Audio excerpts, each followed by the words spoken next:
20 new features of Dynamics 365 and the Power Platform.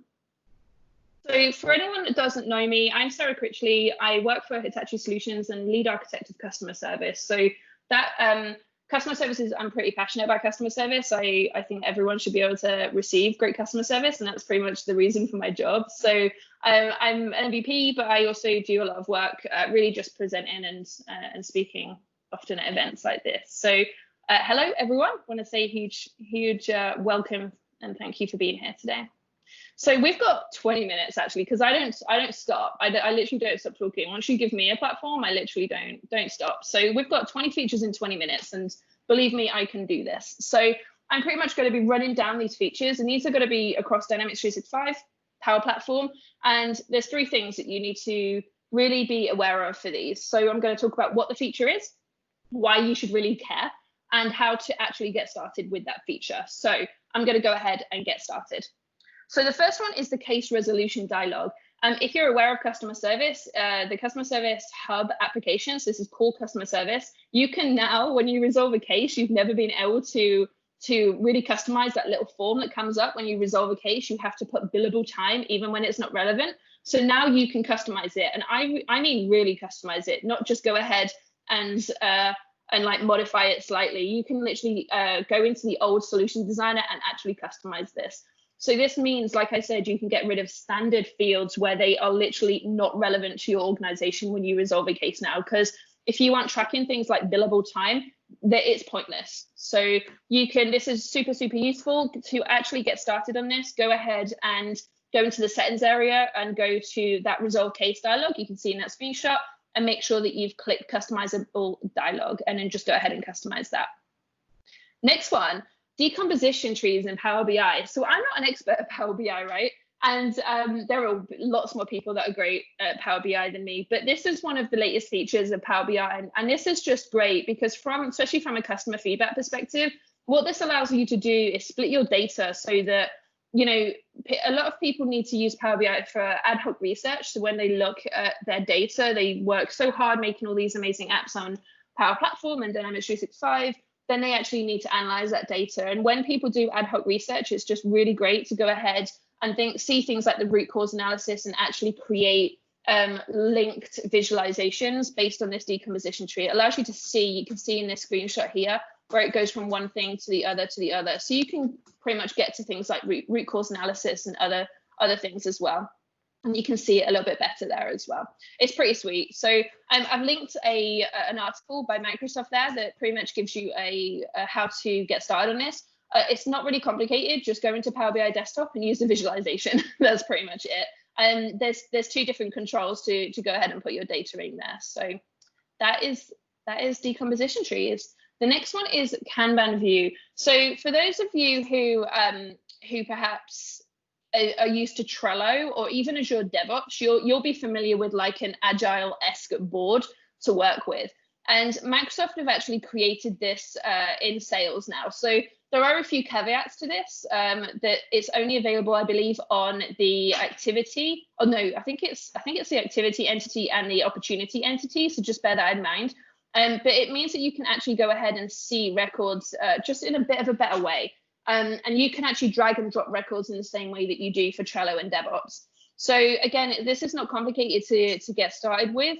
In the same way that you add an editable grid to a view, you just can add the Kanban view control there too.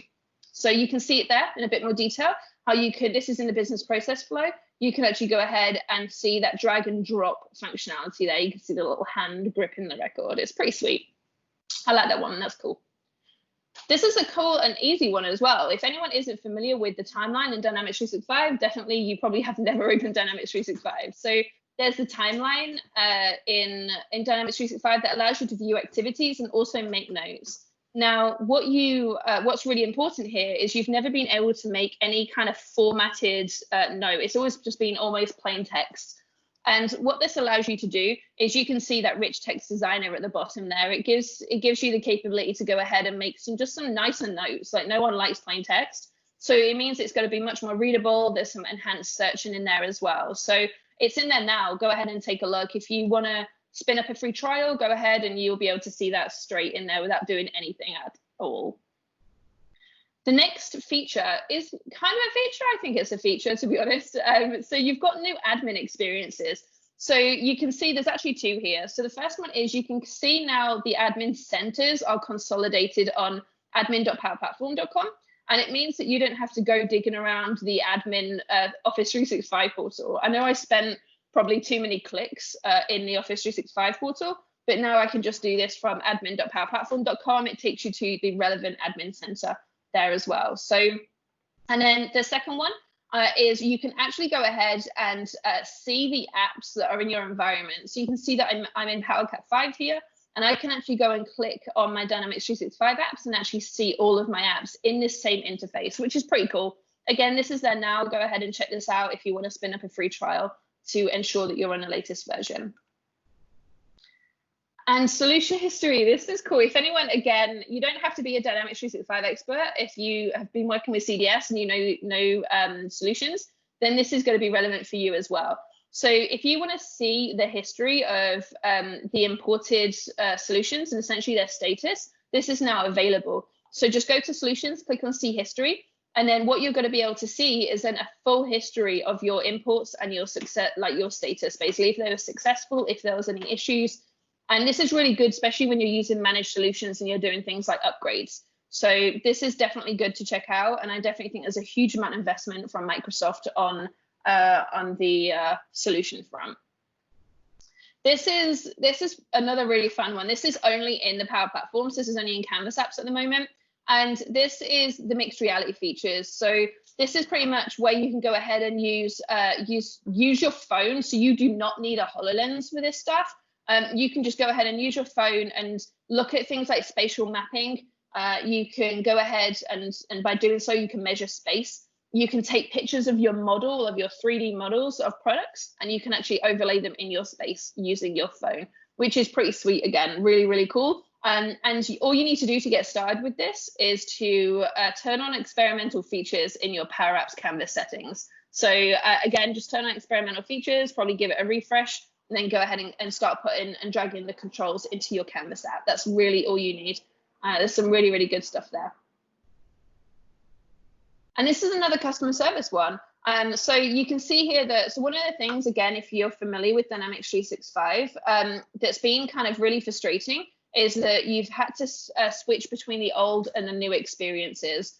And what this allows you to do is this means that you can go ahead and actually just stay in the new unified interface app now, and then access all of the settings there as well. So it means that it's a single experience. So again, you don't have to do anything here. You can just go ahead and spin up a free trial and you can get started with this straight away, or ensure you're just on the latest update. I'm doing good for time. We're good. We've got like 10 minutes left. I'm like firing through these.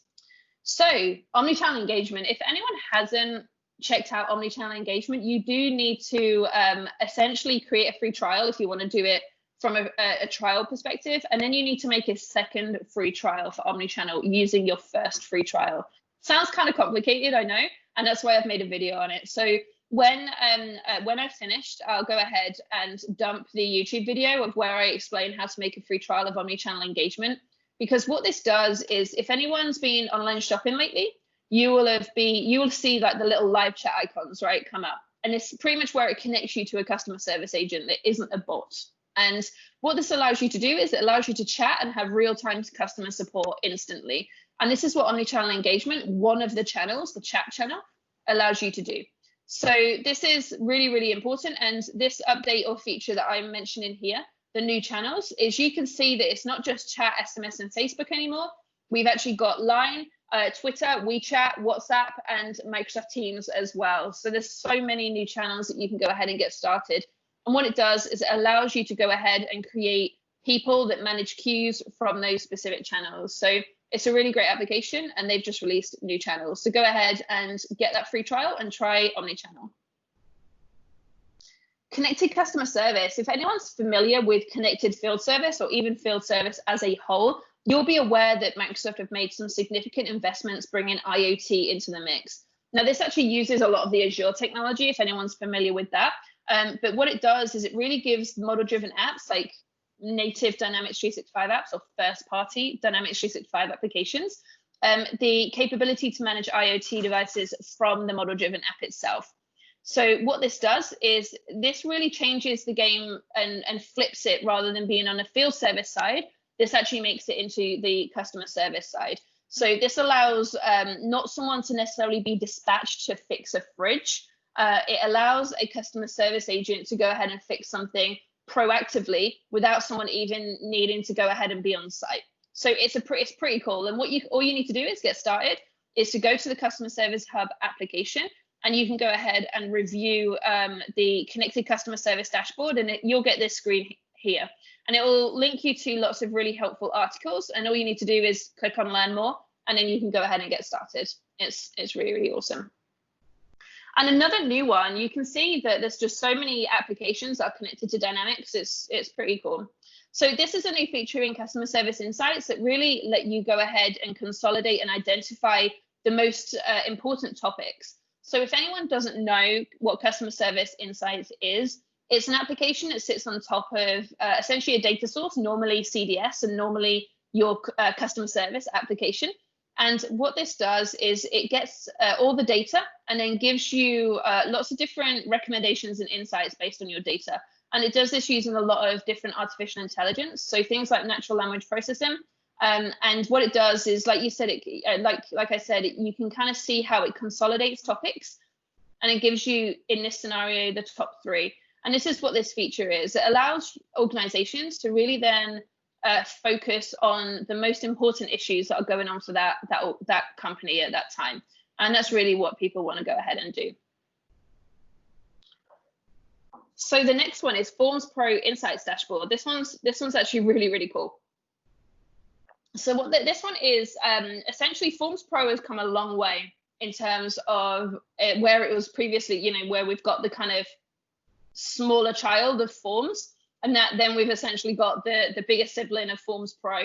And there is now what's called the Insights Dashboard, and this really can be used. This is a Power BI template, and you can see here that it's a really nice Power BI template. I could not build something like this, but you can see here that what it does is it allows organizations to really just see the CDS entity structure from Forms Pro that uses, essentially, it's a Q&A style mechanism. The feedback form is built on Forms Pro for the user group today. And it gives you an indication straight away if you're getting positive feedback, what your net promoter score is, and really just you can see what your satisfaction score is straight away. And you'll be able to see, depending on how you want to go ahead and customize it.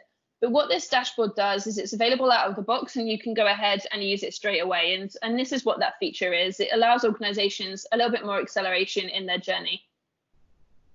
The next one is, this one's something that I don't think a lot of people know, but there's actually some new simplified expressions in Power Automate. So for those people who perhaps aren't great with expressions, you can actually use this text functions helper step to go ahead and actually do functions for you. So what they do is they actually ask for specific input without you having to actually write the function yourself. So in the next release, I think this is available actually in October. So I'm jumping the gun a little bit on this one. But you've actually got 2 available now. So to get started, you can go ahead and actually review current text functions. But I believe that they're adding 3 more in October this year, which is pretty cool. We're doing good for time. So child flows, again, this is something else that not many people know of. I know that they've been a little bit of an issue when they first got released, but what you can actually do, this allows you to call a flow from another flow. It's really that simple. For those familiar with the Dynamics 365 platform, this brings flow closer to being on par with legacy workflows. So in a legacy workflow, we was previously able to go ahead and call a child workflow. And what this does, and what this allows everyone to do that uses the feature, is it allows people to go ahead and separate their business logic, so it's a bit more reusable across other kind of automation areas, because otherwise we find ourselves creating the same logic in lots of different flows, and it kind of is a waste of time. So what we can do is break that up. And it's kind of a coding notion, right? If anyone's familiar with coding, it's a common thing to do to create functions and call those functions from multiple different areas. So this is essentially what it allows us to do. Go ahead and read the announcement, and you can go ahead and get started with child flows straight away today. And this is another thing that, again, people have heard of. You'll have heard Microsoft have made some recent changes to RPA and really put a lot of investment into robotic process automation. And what this is really the feature. I kind of wanted to just explain, make sure that people are aware that you can go ahead and get started now. It's actually GA now. It's generally available. And you can just get started by just creating a UI flow. So there's two different flows that you can go ahead and use. You can either use attended or unattended flows or UI flows, really. And what this is really available to do and enable in organizations is it gives you the capability to automate systems that perhaps don't have an API, and also allows you to then scale process automation as well. So you can actually go ahead and spin up other VMs, virtual machines, for example, and you can actually go ahead and run flows and scale up that way. So it really gives a lot of power into process automation on the Power Platform. So definitely get started there. That's a kind of fun one. Now I've got 3 minutes, so let's see how many I get to do in 3 minutes, and then I'll wrap up and pass over to Vicky. So this one is really all about Power Virtual Agent. And again, this is dependent if I wanted to make sure that everyone knew what Power Virtual Agent was. And again, this really sits on top of a lot of other experiences in the Power Platform and Dynamics 365. But what Power Virtual Agents have done is they've really enhanced authoring experiences. And they've introduced this concept called an entity. And an entity is really in the same way as what an entity is in the CDS almost. It really describes a thing. Something, and what that thing can be is really up to you. But what you can do is you can actually start to use this into your authoring logic, so you can really make it a lot easier to detect and use different items within the authoring flow. So definitely, when you create a new trial, you should definitely check this out. All you need to do is go. It won't appear on your application dashboard. You do need to go to powerva.microsoft.com. And I'll probably be able to get like one more in. Oh, that's just more Power Virtual Agent, goodness. And oh yeah, this is good. I'm glad we got to this point. So this is all about the common data models. So I wanted to make sure everyone was aware that the common data model is actually open source. So you can actually go ahead and go to GitHub, and I've linked it. So I'll put that into chat as well. And this will open their GitHub, and you can see that this was actually updated like 12 days ago. So literally last month, this was updated. And it being open source, it allows Microsoft to get so much feedback from different industries and different organizations who actually use the platform to ensure that the common data model is actually up to date. So when you see new entities and all that kind of good stuff, this is because it's actually a community project almost. So I want to make sure everyone's aware of that, and to definitely check out the GitHub repository so that they can see all those changes. So I'm going to go ahead and skip forward because I want to make sure that we get time. So I'll share the deck out at the end of the session today, but I wanted to kind of set some homework for you all. So that homework is really pick 3 items. I literally covered probably about 17 today. So pick 3 of them and just go ahead and learn them. They're really simple to get started. I know that we can all make excuses and kind of say that we're busy and all that stuff.